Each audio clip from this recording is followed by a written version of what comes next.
আস্তে আস্তে সিঁড়ি ধরে ছাদে উঠে আসছিলেন সৌগতবাবু। শরীর ভারী, বয়স 50 ঊর্ধ্ব, চোখে মোটা ফ্রেমের চশমা, মাথায় টাক রয়েছে। ছাদে ওঠার এক চিলতে সবুজ দরজাটার ভারী খিলটা দুহাতে ধরে খুললেন তিনি। সরকারি কর্মচারী সৌগতবাবুর সারাদিনের অবসরের আরাম বলতে তার হাওড়ার পৈতৃক বাড়ির এই ছাদটি। সারাদিন অফিসের পর ঘরে ফিরে এসে গিন্নির সঙ্গে একটু আদায় কাঁচকলায়, তারপর চা জল খাবার, টক মিষ্টি খাওয়ার পর গিন্নিটিকে শান্ত করে তিনি এই ছাদে চলে আসেন। ছাদে রয়েছে তার নিজের হাতে তৈরি টবে লাগানো কিছু গাছপালা। খুব ধুমধাড়াক্কা কোনো ব্যাপার নয়, সামান্য গোলাপ, জুঁই, বেল, স্থলপদ্ম, কিছু অর্কিড, এই কটা গাছ মাত্র। ছাদের বাগানে একটা আলো লাগিয়েছেন তিনি, হলুদ। সেই হলুদ আলোয় প্রতি সন্ধ্যায় এসে গাছগুলিকে পরিমাণ মতো জল সার দিয়ে নিজের হাতে যেন শিশুদের মতো যত্নে বড় করে তোলা টবের গাছগুলির মাঝখানে চাটাই পেতে শুয়ে শুয়ে আকাশ দেখতে বড় ভালো লাগে তার। ছাদের এই বাগানটিকে বড্ড ভালোবাসেন সৌগতবাবু। যত কষ্টই হোক না কেন, সপ্তাহে একবার তিনি ছাদটিকে ঝেঁটিয়ে পরিষ্কার করবেনই। টবগুলো সরিয়ে সরিয়ে শ্যাওলা তুলে ফেলবেন ছাদ থেকে। কেউ যদি এই বাগানটির কোনো ক্ষতি করে বা গাছের ডাল ভাঙে বা নিদেন পক্ষে ফুল তোলে, তার হঠাৎ করে রাগ হয়ে যায়। গিন্নি আবার মোটেও দেখতে পারেন না তার এই আদিক্ষেতা। আদিক্ষেতা! পৃথিবীর সমস্ত মানুষ যদি একটু ছোট করে একখানা বাগান করে, তাহলে পৃথিবীটা আরো বেশ কয়েক হাজার বছর বেঁচে যায়। কেউ বুঝবে না কিছু, তার আর হবে কি? হনুমান হনুমান যে সব। সৌগতবাবুর কিন্তু অকারণে গালি দেওয়ার বদভ্যেস নেই। রেগে গিয়ে মানুষকে হনুমান সৌগতবাবু বলেন বটে, কিন্তু এই বলার পিছনে কারণ হিসেবে হনুমানদের একটা ব্যাপার আছে। মাঝে মাঝেই একদল হনুমান সৌগতবাবুর ছাদে এসে তাণ্ডব নৃত্য করে। গিন্নির শুকোতে দেওয়া শাড়ি, জামা কাপড় ইত্যাদি ফর্দা ফাই করে ছিঁড়ে উড়িয়ে দেয় তো বটেই, সৌগতবাবুর অত যত্নের গাছের টবগুলিকে একেবারে ভেঙে মাটি বের করে ছত্রাখান করে ফেলে। দুটি স্থলপদ্ম তো একবার এই অত্যাচারে প্রায় মরেই গেল। সেদিনই অত্যন্ত চিন্তিত হয়ে সৌগতবাবু অফিসের সহকর্মী গৌতম বাবুকে গিয়ে ধরলেন। গৌতম, তোমাকে অনেক দিন ধরেই একটা কথা বলবো ভাবছি, সুযোগ হচ্ছে না। বেশ তো বলুন না, এই তো সুযোগ। মানে বলছি, তুমি তো একটু বাগান টাগান করো, তাই না? একটু একটু বাগান টাগান কি বলছেন মশাই? সৌগতবাবুর দিকে চেয়ে তাচ্ছিল্যের হাসি হাসেন গৌতম রায়। এই ভদ্রলোক জানেন তার ম্যাগনোলিয়া কটা পুরস্কার পায় প্রতি বছর শীতে। নিজস্ব একটা ছোটখাটো নার্সারির ব্যবসা ফাঁদার মতলব করছেন তিনি, আর এই লোকটা তাকে বলে কিনা তিনি নাকি একটু বাগান টাগান করেন। একটু রেগে যান গৌতম, কড়া গলায় বলেন, একটু বাগান টাগান নয় মশাই, একটু বাগান টাগান নয়, আমি বেশ অনেক বছর ধরে বাগান করছি। তা কি আপনি জানেন? আপনার কি দরকার? চারা টারা চাইলে আমি বেচে দিতে পারি, কিন্তু সামান্য মূল্য দিতে হবে। সে দেখুন, একটু টাকা না খরচ করলে আজকাল ভালো জিনিস পাওয়া যায় না, জানেন তো। বটেই তো, কিন্তু আমি আসলে একটা মুশকিলের আসান খুঁজছিলাম। সেটা যদি আমাকে একটু বলতে পারেন ভাই। বলুন না কি মুশকিল? গাছের ব্যাপারে সব প্রবলেম না হলেও এই ওয়েদার বেল্টে যা প্রবলেম হয় তার সলিউশন মোরাললেস পাবেন আমার কাছে। মানে প্রবলেমটা ঠিক গাছে নয়, মানে হনুমানে। মানে হনুমান মানে আর কিছুই নয়। আমি ছাদে একটা ছোটখাটো বাগান করি, কিন্তু হনুমানে বড় উপদ্রব করে মশাই। 2-3 দিন পর পর এসে সব টব ভেঙে দিয়ে চলে যায়। কি করি বলুন তো? ও এই কথা, সিম্পলি ভয় দেখান, বুঝেছেন? ভয় দেখান? ছাদের 4-5টা সস্তা নাইলনের জাল দিয়ে ঢেকে দিন। হনুমান দেখে ভাববে ওদের ধরার জন্য জাল পাতা আছে, আর ত্রিসীমানায় আসবে না। সত্যি নাকি মশাই? আরে পরীক্ষা করে দেখে তবেই তো বলছি, বুঝলেন? অন্য জন্তু ফন্তুর থেকে হনুমানের বুদ্ধি বেশি, তো তাই ভয়ও বেশি। মানুষেরই তো জাত ভাই। তা পরীক্ষা সৌগতবাবুও করলেন। সেদিন রাতেই বাড়ি গিয়ে মাপ নিলেন ছাদটার। পরের দিন সন্ধে অফিস থেকে বাড়ি ফেরার পথে বড় বাজারে গিয়ে কিনে ফেললেন একটা বিশাল নীল রঙের নাইলনের জাল। ট্যাক্সি করে বাড়ি ফিরে এলেন সেই জাল নিয়ে। গিন্নি বললেন, ফাঁকা জাল নিয়ে যে জেলেরা বাড়ি ফেরে না সেটা কি তিনি জানেন? মুখ রক্ষার জন্য অন্তত রুই কাতলা নিয়ে ফেরা উচিত ছিল। জেলেরা অন্তত মাছ না ধরতে পারলে কোনো মাছ কিনে নিয়ে বাড়ি ফেরে। বাড়িতে বাজার নেই, বাজারে গিয়ে যেন তিনি মাছ সবজিপাতি কিনে আনেন। ওফ, এখন আবার বাজার করতে যেতে হবে। সে যাই হোক, বাজারের থলি হাতে বেরোলেন সৌগতবাবু। মাছ শাকসবজি ইত্যাদি কিনে ফিরে এসে কিন্তু তিনি বেশ খুশি হলেন। গিন্নি ইতিমধ্যেই জাল নিয়ে ছাদে গিয়ে কি সব মাপজোক শুরু করে দিয়েছেন। সাবাস, করিত কর্মা তো একেই বলে। সৌগতবাবু জুটে গেলেন সঙ্গে সঙ্গে। ছাদ ঘিরে জাল খাটানো হয়ে গেল। হনুমানও বলতে নেই আর আসে না। তবে ওই যে একটা কথা আছে না, যে কয়েনেই আপনি টস করুন না কেন তার একটি হেড থাকবে আর সঙ্গে থাকবে একটি টেল। সরস্বতী যদি থাকেন তো একজন দুষ্ট সরস্বতীও থাকবেন। মানে অবিমিশ্র সুখ বলে আদপেই কিছু নেই। সৌগত বাবুকেও যে শেষ পর্যন্ত এই জাল নিয়ে এত মুশকিলে পড়তে হবে তা তিনি নিজে অন্তত কখনো ভাবেননি। সবুজ খিলটা খুলেই আজ সৌগত বাবু অদ্ভুত হকচকিয়ে গেলেন। এক অদ্ভুত কর্কশ চিৎকার আসছে। টিভির আওয়াজ, কিছু দূরের বিদ্যাসাগর সেতুর গাড়ি ঘোড়ার আওয়াজ, বিভিন্ন গানের পাঁচমেশালি সুর ছাপিয়ে একটা না কর্কশ কা কা কা কা প্রতিধ্বনিত হচ্ছে গোটা ছাদ ছাপিয়ে। এত কাক ডাকছে এই সন্ধ্যেবেলা কেন? বহু বছর আগে একটা সিনেমা দেখেছিলেন সৌগতবাবু, যেখানে কিছু পাখি এক জনবিরল বসতির গুটি কয়েক ইউরোপিয়ান বাসিন্দার কাঠের কুটি ঠোঁট দিয়ে ঠুকে ঠুকে ফুটো করে তাদের প্রত্যেককে খেয়ে ফেলেছিল। সিনেমার শেষে একটি কাক এক যুবতীর কঙ্কালের উপর থেকে শেষ মাংস খণ্ডটি ঠোঁটে নিয়ে মরুভূমির ওপারে পড়ন্ত সূর্যের দিকে কয়েকটি ক্যাকটাসের উপর দিয়ে উড়ে যায়। পাখিগুলি যে কাক ছিল না তা সৌগতবাবুর স্পষ্ট মনে আছে, কিন্তু প্রচুর কাক কোনো জায়গায় জড়ো হয়েছে দেখলেই তার অবশ্যম্ভাবী রূপে মনে পড়ে যায় সেই সিনেমাটির কথা। তিনি ভয় পান, কিন্তু আজ তার ছাদে এত কাকের হিংস্র চিৎকার, ব্যাপারটা কি? কাঁটা হয়ে সৌগতবাবু আস্তে আস্তে হলুদ আলোটা জ্বালান। চিৎকারটা আরো বেড়ে যায়। কি ব্যাপারটা কি তিনি সত্যি কিছু বুঝতে পারছেন না। এত কাক মিলে আক্রমণ করলে তার আত্মরক্ষা করা অসম্ভব। যে চিরকালের নোংরা কুশ্রী পাখিগুলিকে আমরা নগরবাসীরা দেখি সবচেয়ে তাচ্ছিল্যের চোখে, মাঝে মাঝেই ভুলে যাই ওরা পাখি, কি সাধারণভাবে কত দূরে উড়ে যেতে পারে।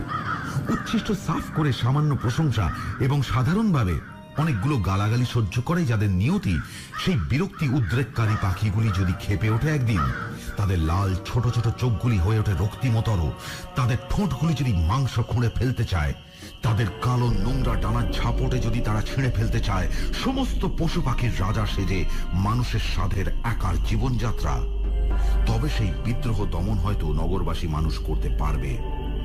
পৃথিবীও হয়তো কাকশূন্য হয়ে যাবে। কিন্তু আজ সৌগতবাবুর কি হবে? তিনি কি গিন্নিকে ডাকবেন? না না, সে নিচে থাকে। এলে সে আবার চেঁচামেচি করে আরেক কাণ্ড করবে। স্বরূপবাবু কোনো অতিপ্রাকৃত ঘটনার সম্মুখীন হয়েছেন ভেবে ছাদের বাগানের মাঝে এগোন। দেখেন ছাদ ঘেরা জাল জুড়ে গাদাগাদি করে ঝুলে আছে হাজার হাজার কাক। তাদের পিছনে উঠছে আরো বেশ কিছু। এরা বসার জায়গা পায় না।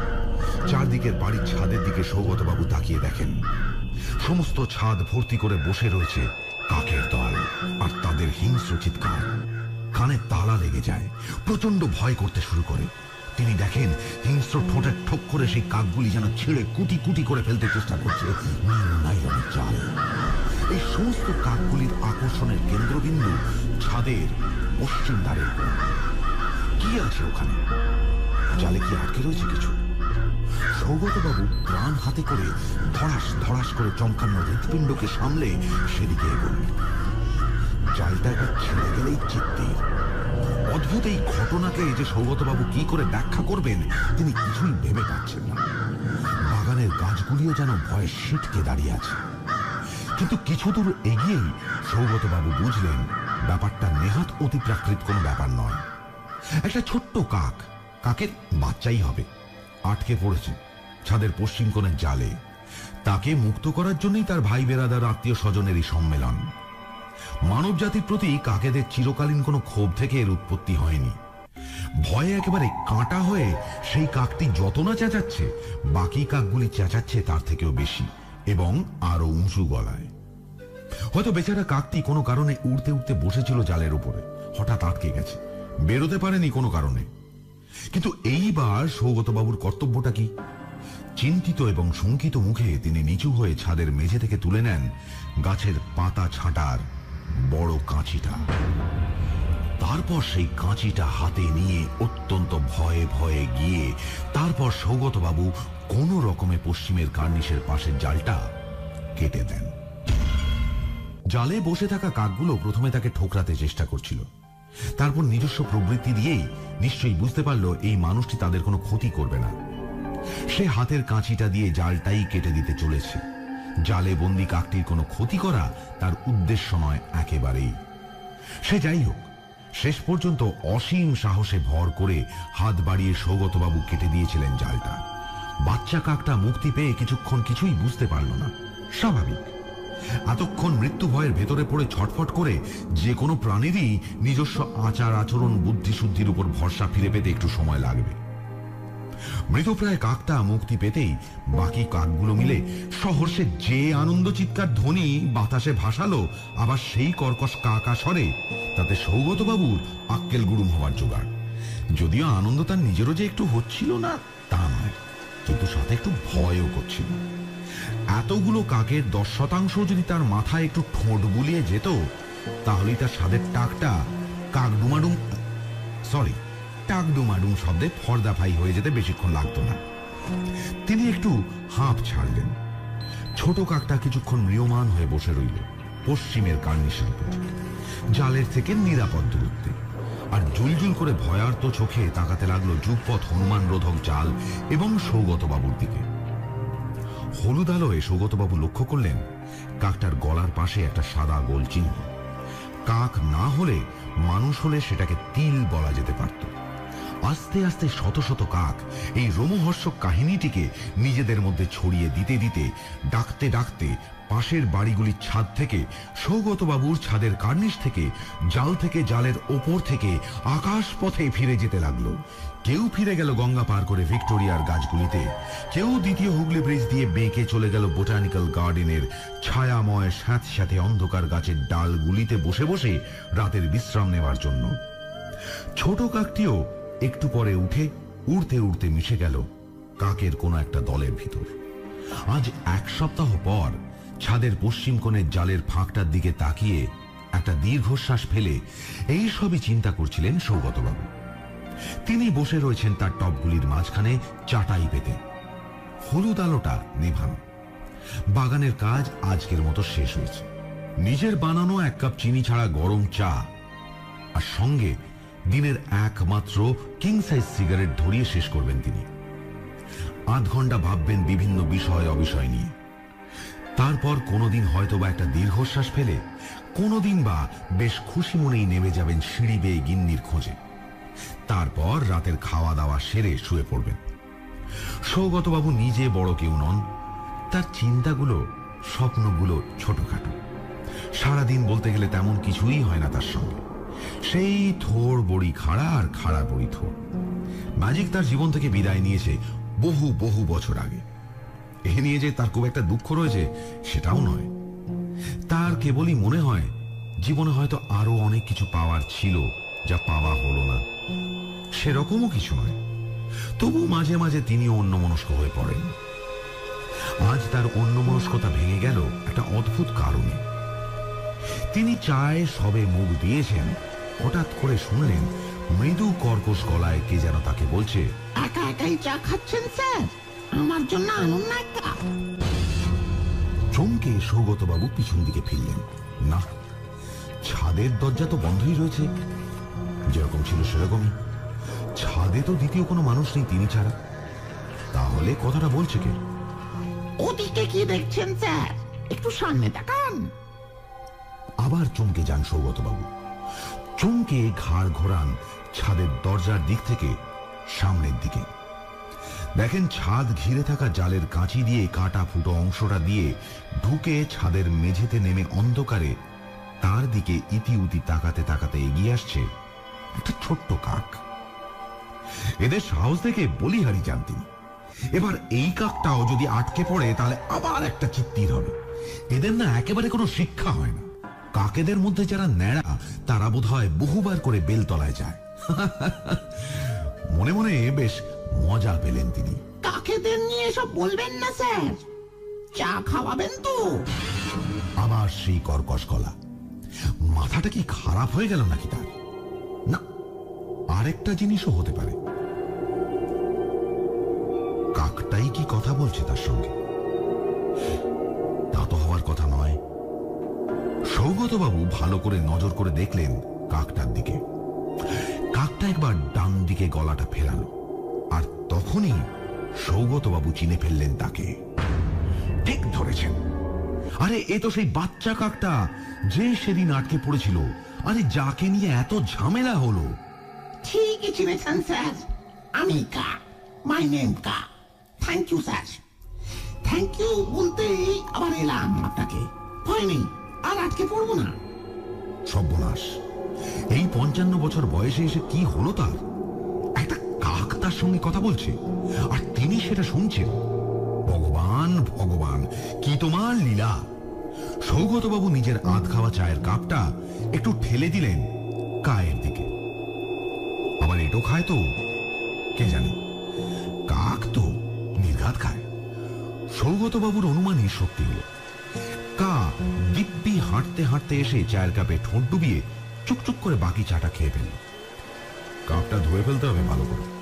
গিন্নি জানলে বাড়ি মাথায় করবেন, মাথায় বাড়িও পড়তে পারে ভাবলেন সৌগতবাবু, এবং কায়ের সঙ্গে প্রথম কথাটি তিনিই বললেন। এ কি বেশ নাম তোমার? কা। কা, তুমি থাকো কোথায়? আমি আমি তো ঠাকুর বাড়ির পাশের বট গাছটায় থাকি। ঠাকুর বাড়ি চেনেন তো? হ্যাঁ, ঠাকুর বাড়ি চিনবো না কেন? ওদিকে আগে আমরা ভাড়া থাকতাম যে। তাই বলুন, আমিও ভাড়া দিয়েই থাকি। বলো কি, তোমাদেরও ভাড়া দিয়ে থাকতে হয় নাকি? কি যে বলেন, গাছ কি বেমারিস নাকি? গিয়ে বসে পড়লেই হলো। ভাড়া লাগবে না। এই যে দেখেন হাজার হাজার গাছ, তার ডালে রাতে স্থির হয়ে বসে ঘুমোচ্ছে লাখো লাখো কাক। এদের সবার জায়গা নির্দিষ্ট করা আছে, তা জানেন? প্রত্যেক গাছের এক বা একাধিক মালিক আছে, সেটা জানেন? তারা সব কিছু দেখে টেখে কাক চিনে তারপর ভাড়া দেয়। রাতে প্রতি কাক একজনের বেশি গেস্ট রাখতে পারে না। আর গাছে গাছে ইউনিয়নও আছে। কোনো না কোনো ইউনিয়নের মেম্বার আপনাকে হতেই হবে। বলো কি, ঠিকই বলি। আপনার যেমন নিজের বাড়ি, তেমনি একটা নিজের গাছ পেতে গেলে আমাদের সারা দিন লেগে যায়। পৈতৃক সম্পত্তি বলতে তো কিছুই নেই। যে জীবনে যা করতে পারে সেই প্রথম, সেই শেষ, বুঝলেন? না বুঝে আর সৌগতবাবুর উপায় কি? যখন তিনি একটা কাকের সঙ্গে কথাবার্তা বলছেন তখন সে যা বোঝাবে তাই তো বুঝতে হবে তাকে। তিনি এবার জিজ্ঞেস করলেন, তোমরা সবাই মানুষের সঙ্গে কথা বলতে পারো?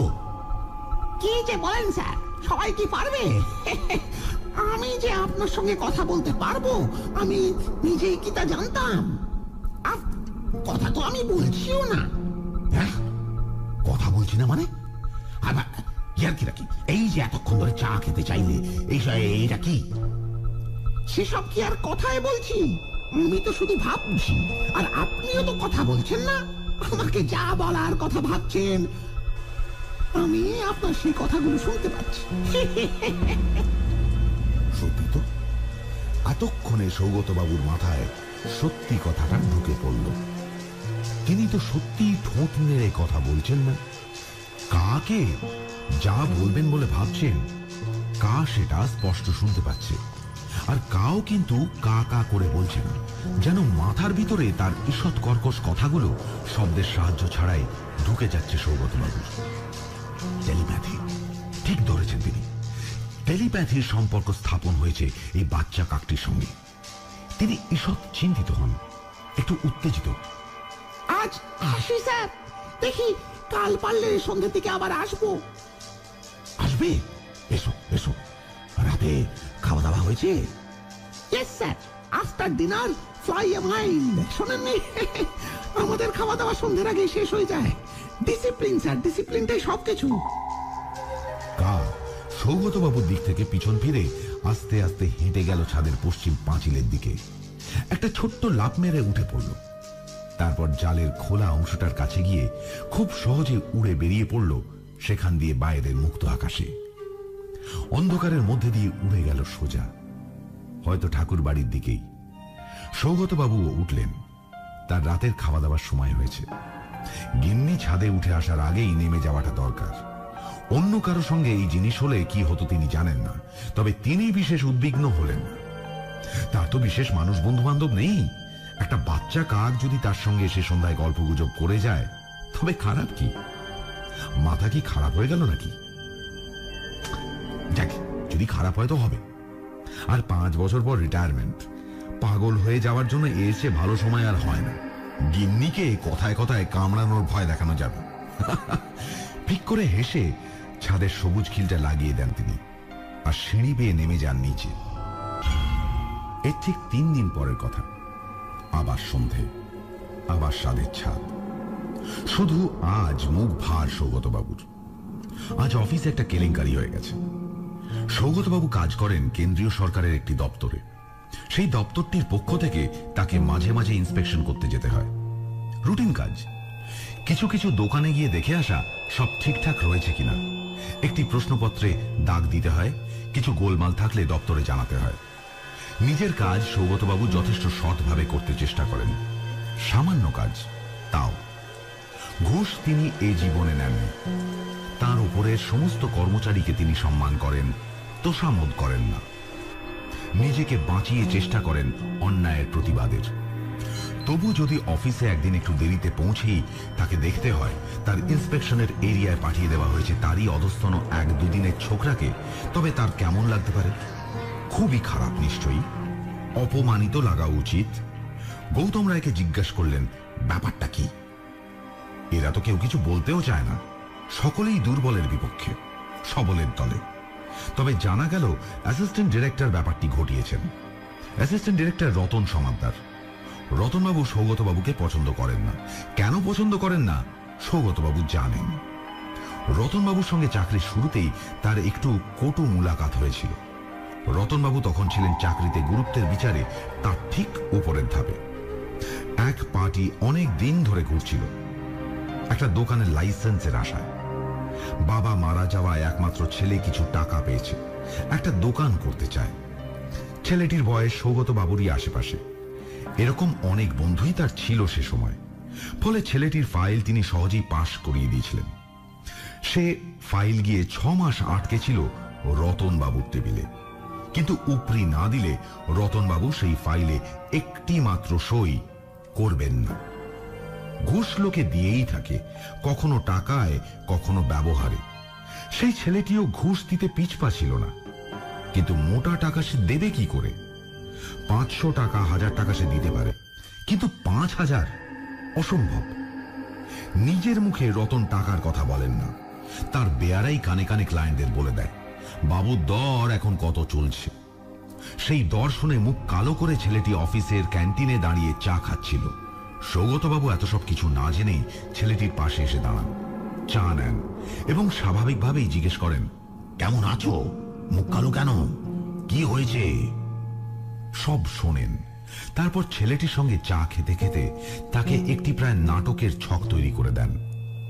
পরের দিন ছেলেটি এসে রতনবাবুর টেবিলে বসে টেবিলের নিচ দিয়ে তার হাতে চালান করে দেয় একটি বেশ পেট মোটা খাম। রতনবাবু কাউকে বিশ্বাস করেন না টাকা পয়সা সংক্রান্ত ব্যাপারে, এটা তার বৈশিষ্ট্য। এরকম মোটা খাম প্রতিনিয়তই টেবিলের তলা দিয়ে তার হাতে আসে। তিনি অতি অবশ্যই সেই খাম টেবিলের তলা দিয়েই নিয়ে কায়দা করে পকেটে পুরে ফেলেন। চলে যান বাথরুমে, আয়নার সামনে দাঁড়িয়ে টপাটপ গুনে ফেলেন, আবার রেখে দেন পকেটে। চিরুনি ভিজিয়ে নিয়ে একবার চালিয়ে নেন চুলে। তারপর মুখে সেজে রাখা একটা পান ফেলে আবার টেবিলে চলে আসেন হেলতে দুলতে। তারপর ফাইলে করেন তার সেই বহুমূল্য দস্তখত। কিন্তু আজকে রতনবাবু টেবিলের তলা দিয়ে খামটি পকেটে ঢোকানোর আগেই রঙ্গমঞ্চে আবির্ভূত হলেন সৌগতবাবু, একেবারে রতনবাবুর পেছনে। রতনবাবুর খাম শুদ্ধ বাঁ হাতটি টেবিলের তলাতেই থেমে থাকতে বাধ্য হল। ছেলেটির সঙ্গে অনাবশ্যক কিছু কথা বললেন তিনি, আর রতনবাবুকে অনুরোধ করলেন যেন তিনি সইটা এবার করে দেন দয়া করে। পাক্কা ঘুষখোরেরও কিছু নিয়ম নীতি রয়েছে, চক্ষু লজ্জা রয়েছে। জুনিয়র অধস্তন কর্মীর সামনে খাম শুদ্ধ বাঁ হাতটা বার করে খাম পকেটে ঢুকিয়ে বাথরুমে চলে যেতে রতনবাবুও কিরকম কিরকম আটকে গেলেন। আর এই ছোকরা তো যাবে না মনে হচ্ছে। ক্লায়েন্টের সঙ্গে এমন ভাবে কথা বলছে যেন কতদিনের চেনা। হতেই পারে বন্ধু টন্ধু, বয়স তো একই রকম। খেপিয়ে দিলেই হয়ে গেল চিত্তির। হাজার হোক, কাজটা তো তিনি নিয়মের মধ্যে থেকে করছেন না। যে কোনো দিনই ধরা পড়ে গেলে জীবন সংকট দেখা দিতে পারে। তার চেয়ে কথাটা রতনবাবুর মাথায় আসতেই যেন মন্ত্রের মতো টের পেয়ে গেল সামনের ছেলেটি। স্তূপীকৃত ফাইলের ভিতর থেকে নিজের ফাইলটা টেনে নিয়ে খুলে ধরল রতনবাবুর সামনে। বের করে দিল তার সইয়ের জায়গাটি। বুক পকেট থেকে পেন বের করে টিপে নিব বের করে ধরিয়ে দিল রতনবাবুর ফাঁকা ডান হাতে। টেবিলের তলায় খামটা নিজের উরুর উপরে রেখে বাঁ হাতটা তিনি একবার বুলিয়ে টিপে পরখ করে নিলেন খামটা। উল্টে পাল্টে দেখলেন একবার, না, মনে হচ্ছে ঠিকই আছে। ৫,০০০ টাকা ১০০ টাকার নোটে হলে এরকমই তো ওজন হবে। রতনবাবু পেনটা ছোঁয়ালেন ক্লায়েন্টের ফাইলে, সই করে দিলেন। গোবিন্দ! সৌগতবাবুর হাঁক শুনে রতনবাবুর খাস বেয়ারা গোবিন্দ দ্রুত পায়ে চলে এলো। ফাইলটি তুলে নিয়ে সৌগতবাবু রতনবাবুকে বললেন, গোবিন্দকে দিয়ে দিচ্ছি তাহলে। রতনবাবু আপত্তি করলেন না। গোবিন্দর সঙ্গে গল্প করতে করতে সৌগতবাবু চলে গেলেন নিজের টেবিলে। বিদায় নিয়ে উঠে পড়ল ক্লায়েন্ট ছেলেটিও। আর এতক্ষণ পর নিজের বাঁ হাতে রাখা খামটিকে পকেটস্থ করে রতনবাবু চললেন বাথরুমে। আর কিছুক্ষণ পর উস্কো খুস্কো চুলে রক্তবর্ণ চোখে বাথরুম থেকে বেরিয়ে সৌগতবাবুর টেবিলের দিকে একবার রোষ কষায়িত নয়নে তাকালেন। দেখলেন সৌগতবাবু দাঁড়িয়ে খোদ ডিরেক্টরের সঙ্গে গল্প করছেন। তদানীন্তন ডিরেক্টর স্নেহ করতেন এই তরুণ কর্মীটিকে। রতনবাবু কিচ্ছু না বলে গট গট করে গিয়ে বসলেন নিজের টেবিল চেয়ারে। গোটা অফিস হাঁ করে তাকিয়ে দেখল রতনবাবু বাথরুমে গেছেন, কিন্তু চুল আছড়ে বেরোন না। পানের তীব্র গন্ধে অফিস ম ম করে উঠল না। সৌগতবাবুও দেখলেন। তিনি জানেন রতন সমাদ্দার বাথরুমে গিয়ে কি দেখেছেন।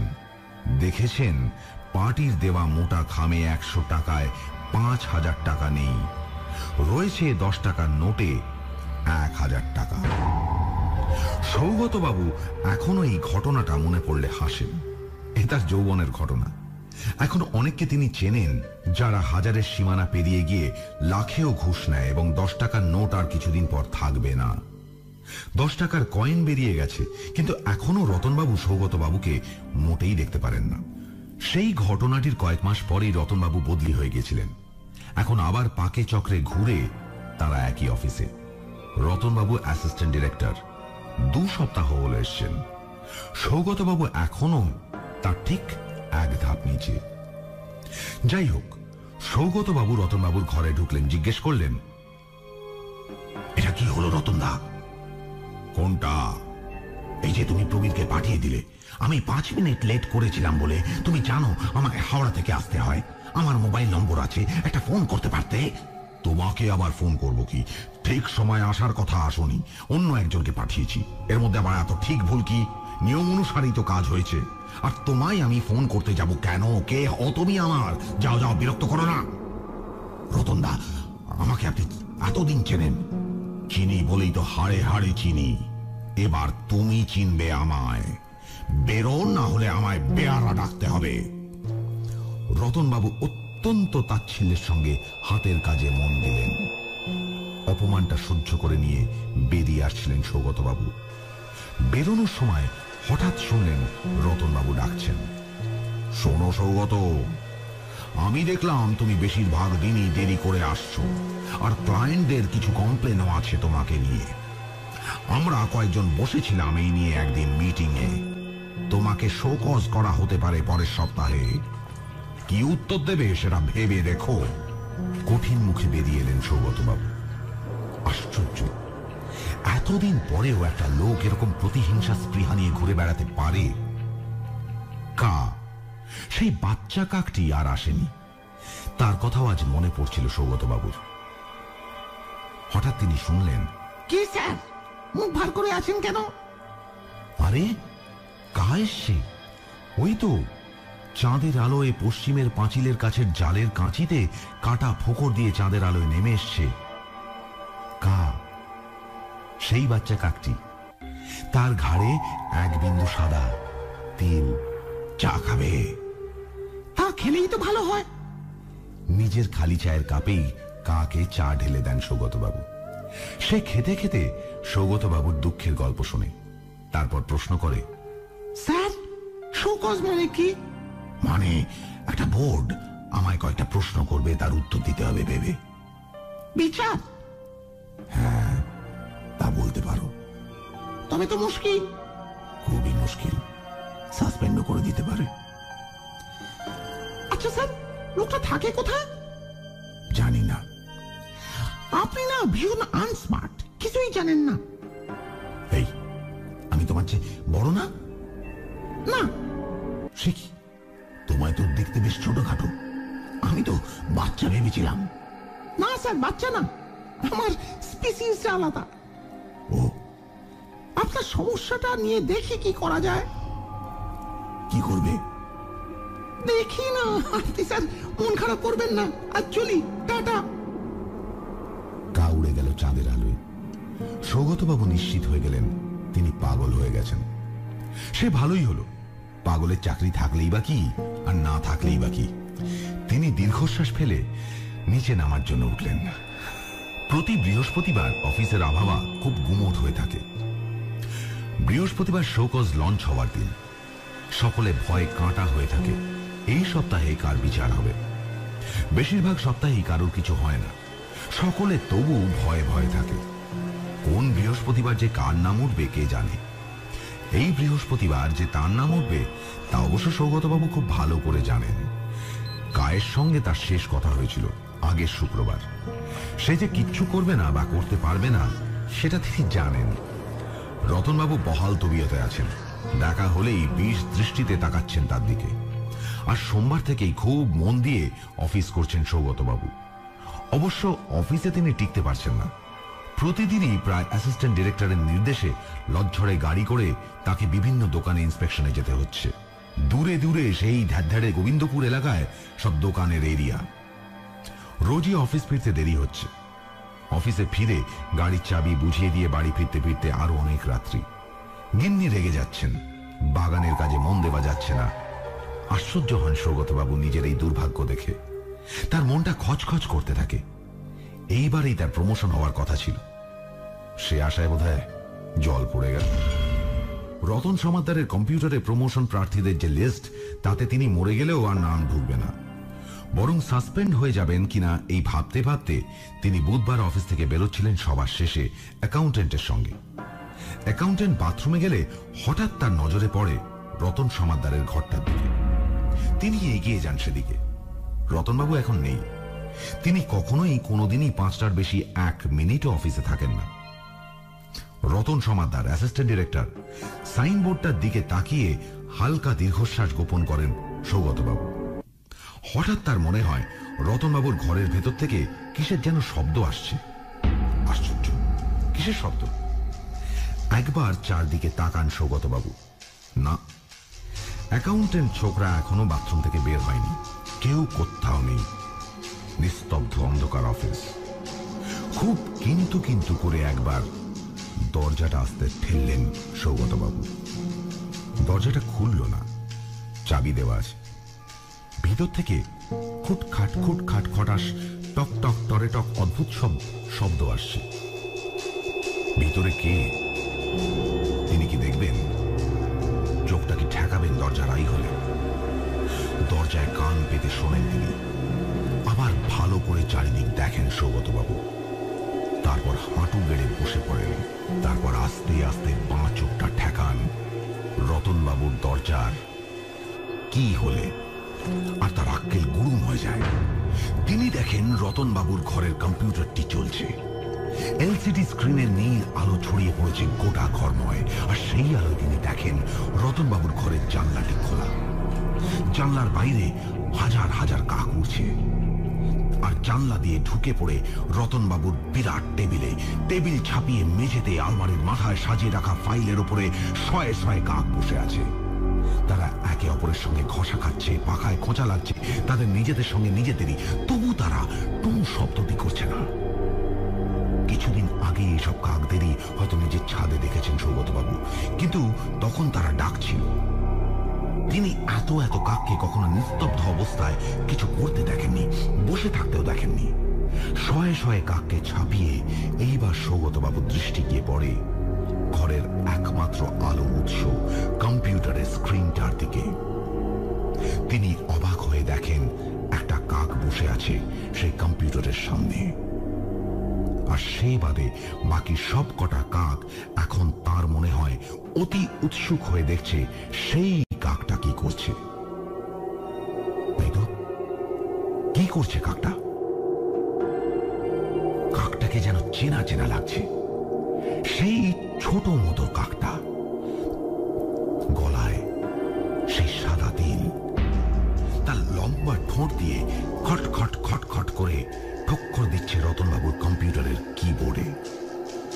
কম্পিউটারটা চালাচ্ছে, সেখানে কিছু একটা করছে সেই কাকটা। কাকটা সৌগতবাবুর দিকে ডান দিক করে বসে আছে। সৌগতবাবু আরেকবার ভালো করে লক্ষ্য করলেন, হ্যাঁ ঠিক, কাকটার ওই ঘাড়ের কাছে সেই সাদা বিন্দু, সেই তিলটা। এই কি কাক? অন্য স্পিসিসের একটু ছোট একটা কাক, যে মাঝে মাঝে তার সঙ্গে এসে কথা বলে যায়, পাকে চক্রে যাকে তিনি তার জাল থেকে মুক্তি দিয়েছিলেন। অদ্ভুত এই দৃশ্যটা দেখতে দেখতে বাহ্য জ্ঞান শূন্য হয়ে যান সৌগতবাবু। কা কিন্তু কম্পিউটারে কিসব করেই চলে, আর বাকি কাকেদের সঙ্গে সৌগতবাবুও ঠায় নিঃশব্দ দেখতে থাকেন কায়ের কাণ্ড। হঠাৎ করেই দূর থেকে ভেসে আসা শীষের শব্দে তার চটকা ভাঙে। তিনি বোঝেন অ্যাকাউন্টেন্ট ছেলেটি শীষ ভাজতে ভাজতে আসছে। কি হোল থেকে তিনি জোর করে সরিয়ে নেন চোখ।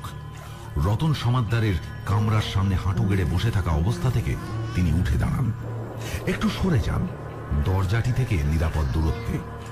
অ্যাকাউন্টেন্ট ছেলেটি এসে বলে, অনেক দূর যেতে হবে তো স্যার, পেটের নিম্নচাপটা একটু হালকা করে নিলাম, ত্যাগেই আনন্দ, কি বলেন? কোন রকমে মাথা নেড়ে রসিকতায় সায় দিয়ে অফিস থেকে বেরিয়ে পড়ে যেন বাঁচেন সৌগতবাবু। বাড়ি ফিরতে অনেক রাত হয়। প্রচন্ড মাথা ব্যথা শুরু হয় তার। মুখে কিছু গুঁজে একটা প্যারাসিটামল ট্যাবলেট খেয়ে সারা রাত ব্যথায় ছটফট করেন। শেষ রাতের দিকে ব্যথাটা একটু কমলেও ভোরে তাকে উঠতেই হয়। কালকের বাকি ফেলে রাখা বাগানের কাজ আজ ভোরে তাকে করতে হবে। বাগানে ঘুরতে ঘুরতে তার মনে পড়ে আজ বৃহস্পতিবার। মনটা খারাপ হয়ে যায়। অফিসে গিয়ে নিশ্চয়ই দেখবেন শোকজের লিস্টে তার নাম তুলে দিয়েছেন রতনবাবু। আর কাল রাতে কি হোল দিয়ে তিনি যা দেখলেন সেটা নির্ঘাত পেট গরমের ফল। যদি সত্যিই দেখে থাকেন তাহলেও আজকে অফিসে কিছু না কিছু কেলেঙ্কারি হবে নিশ্চয়ই। সূর্য ওঠা দেখে শুরু করা একটা দিন বাজেভাবে শেষ হবে। তার ছাদের বাগানের গাছগুলোর দিকে তাকিয়ে সৌগতবাবু ভাবেন, আহা, বেচারারা যেন মুখগুলোকে শুকিয়ে ফেলেছে। শুকোবে তো বটেই, তিনি নিজেও তো আজকাল আর বেশি নজর দিতে পারছেন না ওদের দিকে। এত সব ঝামেলায় জড়িয়ে পড়ছেন। এই জাল কেনাটাই বোধহয় যত নষ্টের মূল। তারপর থেকে হনুমান আর আসে না ঠিকই, কিন্তু চারপাশের মানুষগুলোর বাঁদরামি তিনি আটকাবেন কোন নাইলনের জাল দিয়ে। স্থলপদ্ম দুটোকে একটু আদর করে দেন সৌগতবাবু। বেচারারা প্রায় মরেই গেছিল, অনেক কষ্টে বাঁচানো গেছে। চান করে খেয়ে বাস ধরে আজ অফিসে পৌঁছতে বেশ কিছুটা দেরি হয়ে যায় তার। সে হোককে, তার ভালো লাগছে না। সব প্রশ্নের জবাব না হয় তিনি একবারেই দেবেন। আজ অন্য কেউ তার এরিয়া ইন্সপেকশন করতে বেরিয়ে গেলেও তার কিচ্ছু যাবে আসবে না। মনটা একেবারেই ভালো নেই তার, কাজ করতে ইচ্ছেই করছে না। অফিসে ঢুকে কারুর দিকে না তাকিয়ে কোনো মতে নিজের ঘরের চেয়ারে গিয়ে বসেন সৌগতবাবু। শোকজের লিস্টটা দেখার তার ইচ্ছে হচ্ছিল, কিন্তু দূর, ও দেখে আর কি হবে? নাম যে উঠেছে তা তো নিশ্চিতই। এখন সহকর্মীরা সব সমবেদনা জানাতে আসবে। তিনি না দেখুন, তারা তো দেখেছেন, গোটা অফিস দেখেছে।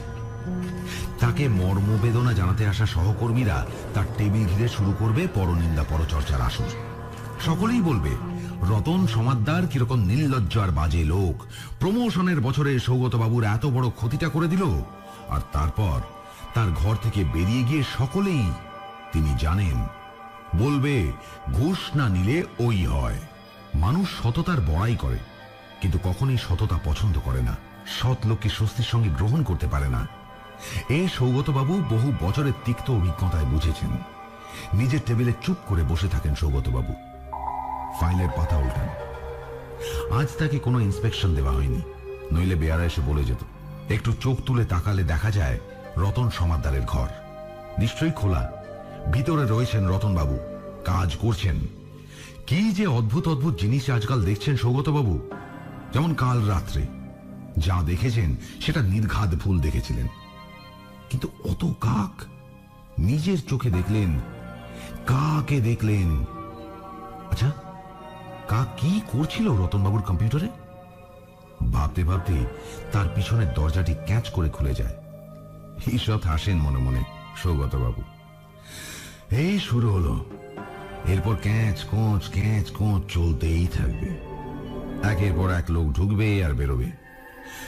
সৌগতবাবুর টেবিলের সামনে এসে দাঁড়ান গৌতমবাবু সহাস্যে। চেয়ার টেনে বসেন, তারপর উৎফুল্ল মুখে বলেন, কি মহাই, আপনার হনুমানের সমস্যা মিটেছিল কিনা বললেন না তো? ও হনুমান, ও আচ্ছা, ইনি বোধহয় সইয়ে সইয়ে খারাপ খবরটা দেবেন। সৌগতবাবু বলেন, হ্যাঁ, তা মিটেছিল বটে। ভালো ফাঁকি দিয়েছেন তো মহাই আপনি। মিষ্টি মুখ করাবেন না? মিষ্টি মুখ? এই সময় মিষ্টি মুখ? কাঁটা ঘায়ে নুনের ছিটে দিতে মানুষ এত পোক্ত ভাবেন সৌগতবাবু। বলেন, মিষ্টি মুখ? আরে হনুমান তাড়ানোর জন্য মিষ্টি মুখ না হয় নাই করালেন, প্রমোশন পাওয়ার জন্য তো করান। প্রমোশন? ও তোমরা বলেন কি? সৌগতবাবু হতবাক। তার প্রমোশন? কিন্তু শোকজ আপনি বোধহয় এখনো জানেন না, তাই না? কি বাজে ব্যাপার দেখুন তো। এদিকে সারা অফিস জেনে গেছে, আর এই অ্যাসিস্ট্যান্ট ডিরেক্টর রতন সমাদ্দার কাল রাতে হেড অফিসে ইমেল করেছেন তো প্রমোশনের লিস্টটা। আপনার নাম তো সবার প্রথমে মহায়, তার সঙ্গে আবার একটা রেকমেন্ডেশন লেটারও পাঠিয়েছেন। রতন বাবু? আর কে? তার মেল অ্যাড্রেস থেকে আর কে করবে? তিনি কোথায়? সেও এক অদ্ভুত কাণ্ড, ভেরি স্যাড কেস। মধ্যম গ্রামে ওনার বাড়িতে নাকি তিনি কাল রাতে ছাদে উঠেছিলেন, রোজই ওঠেন। কাকে ঠক্কর মেরে 10-12 জায়গায় মাথা ফাটিয়ে দিয়েছে। কি বলেন কি? ঠিকই বলছি, প্রচন্ড শকড। নার্সিং হোমে অ্যাডমিটেড। মাঝে মাঝেই নাকি কাকা করে চেঁচিয়ে উঠছেন ভয়ে।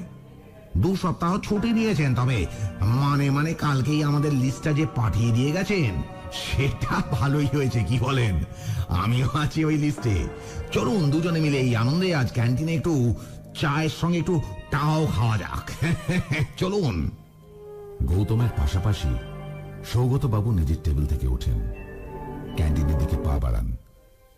রতনবাবুর ঘরের পাশ দিয়ে যেতে গিয়ে উঁকি মেরে দেখেন ঘরটা দিব্যি গোছানো। কম্পিউটার বন্ধ রয়েছে, জানলাও বন্ধ। কাল রাতের কোনো চিহ্নই নেই। সত্যি কি নেই? কম্পিউটারের পিছনে একটা কাকের পালকের মতো কি একটা আটকে আছে না? চোখ সরিয়ে নেন সৌগতবাবু। গৌতমবাবুর কথায় কান দেন। দুজনে মিলে বাগান নিয়ে প্রচুর আলোচনা হয়। সৌগতবাবুর মনটা ভীষণ ভালো হয়ে যায়। কিন্তু কিন্তু মনের মধ্যে আরেকটা কথাও আসে। কায়ের সঙ্গে কি আর দেখা হবে তার? নিশ্চয়ই হবে, অথবা কি জানি নাও দেখা হতে পারে। একটা অন্য স্পিসিসের ছোট্ট কাক, যে কথা বলে শুধু সৌগতবাবুর সঙ্গে। সে কম্পিউটারও চালাতে পারে। সৌগতবাবু কি পাগল হয়ে যাচ্ছেন? আর মাত্র 5 বছর চাকরি বাকি, সবে মাত্র প্রমোশন হয়েছে। এই তো পাগল হওয়ার উপযুক্ত সময়। গিন্নিকে যখন তখন কামড়ে দেওয়ার ভয় দেখাতে পারবেন। আহ, আজকে একটু গরম গরম চা আর